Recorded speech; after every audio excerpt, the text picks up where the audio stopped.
Assalamualaikum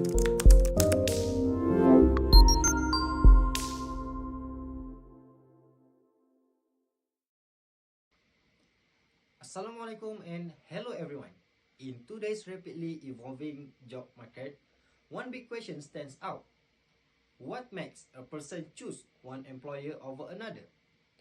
Imagine receiving two job offers, one from a government agency and another from a fast-growing tech startup.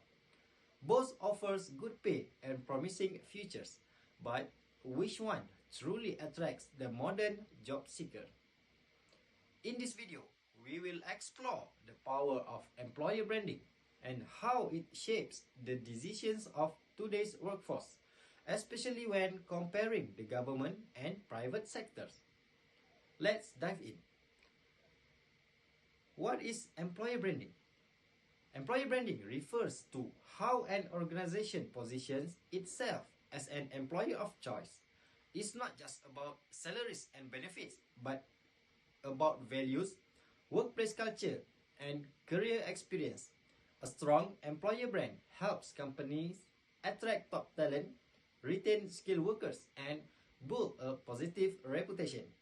In today's job market, especially post-pandemic, employees are not just looking for jobs. They are looking for purpose, flexibility, and growth. That's where employer branding becomes crucial.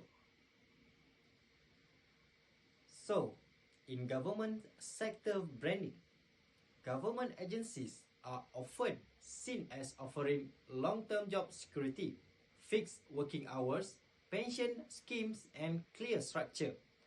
These factors are appealing, especially to individuals seeking stability and work-life balance. However, the government sector often struggles with its public perception, seen as bureaucratic, slow-moving, and less innovative. The hiring process is usually longer, and the scope for creativity or fast-paced growth may seem limited, especially to younger generations. On the other hand, the private sector is known for its fast-paced environment, innovation, and competitive salaries. Companies often emphasize modern workspace, flexible hours, hybrid work, and employee wellness program as part of their branding. The pressure to perform, risk of job loss, and burnout can affect employee perception negatively.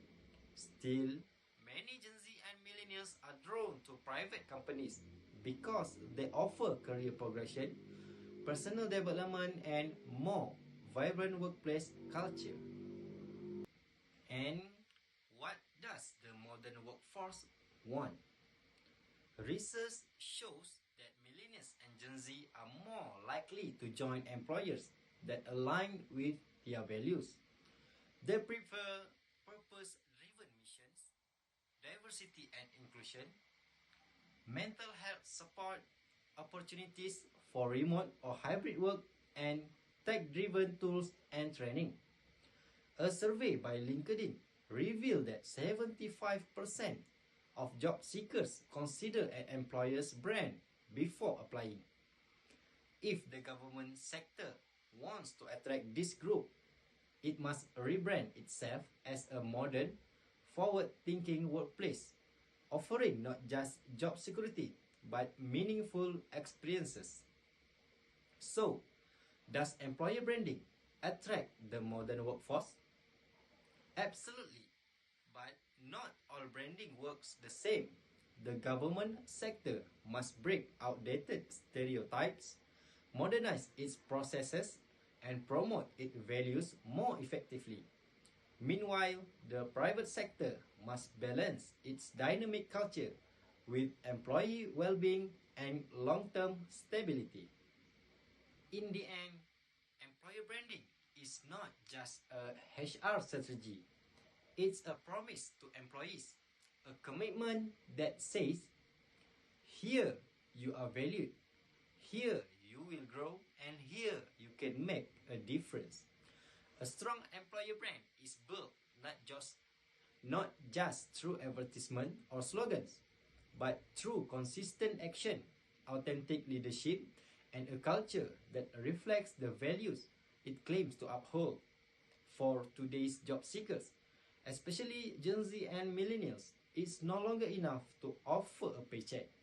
They are looking for workplace that align with their values, support their mental and professional growth, and allow them to contribute meaningfully to the world. Organizations, whether public or private, that fail to invest in their employer brand risk losing the very people who could drive them forward. But those who succeed in crafting a brand that inspires, support, and respects will not only attract top talent, but keep them for the long haul. Because at the heart of every great workplace is not just a good job, but a meaningful experience.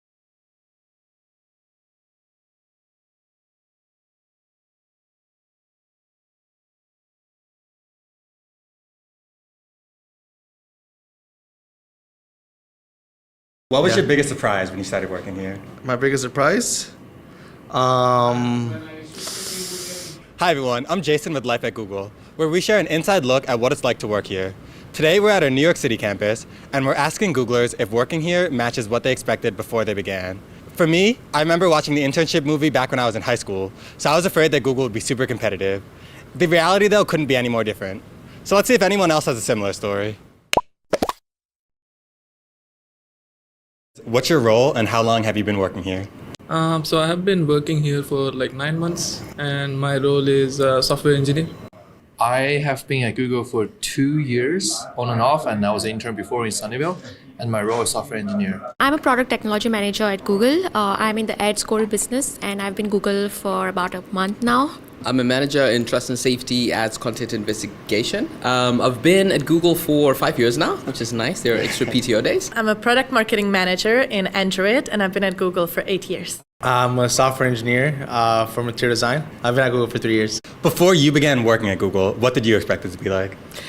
I expected to not fit in. I thought everyone would be super intimidating, super smart, working on things that just don't make sense. But the process of getting to meet people, getting to really dig into my work has made it feel a lot more like it's like a work passion and life passion, and engaging with really tough questions and being able to solve some of them. Okay, that's awesome. I expected there to be a bunch of free food, a bunch of activities, cool, challenging projects. How's the reality been compared to your expectations?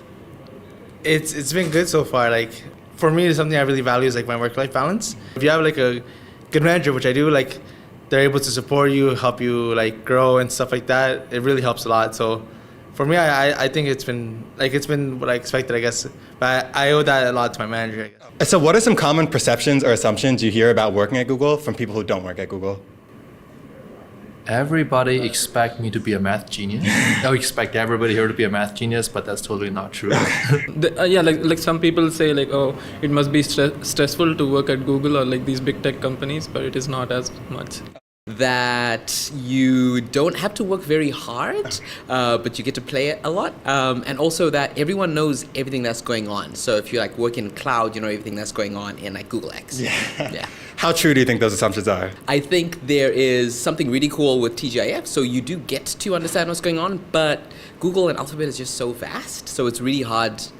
Yeah, I think a lot of people think that like all of the roles at Google are just engineering or like very tech in nature, and they don't necessarily think of a lot of the other departments or more creative roles like in marketing. So definitely, even if you're not in tech, you can have a role at Google that's really exciting. What was your biggest surprise when you started working here? My biggest surprise? Well, like my first experience was with the internship. I didn't know about the bikes. Like in the Bay Area, there's a bunch of bikes that let you go from one place to another. I heard there's scooters here though. Yeah, there's scooters here. You could scooter from one place to another. Surprises. Yeah, I think the workload. I thought the workload would be too much, but it is not. Surprises.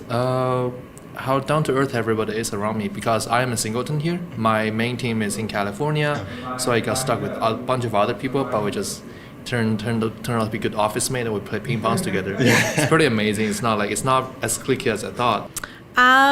Yeah, I think in terms of the colleagues that I'm working with, it's a very international place. So even if you're working in, in the U.S. offices, you have so many people from all parts of the world. Yes, and surprises in a really good way. I was really feeling intimidated because there's so many, great people working here and how I would be able to manage. But I guess everybody's so friendly, and even if you're the best of best people working in the team, they'll come to your level and try to explain you stuff when you're just starting, and it's really a friendly experience here. I think the surprises were probably how different the work that different people do and the backgrounds people have. So people coming in from different industries, different parts of the world. I think I expected it to be a lot more similar and homogenous in terms of backgrounds. So getting to see all of that diversity was pretty cool. Is there anything you'd like to ask a Googler? Let us know at GOO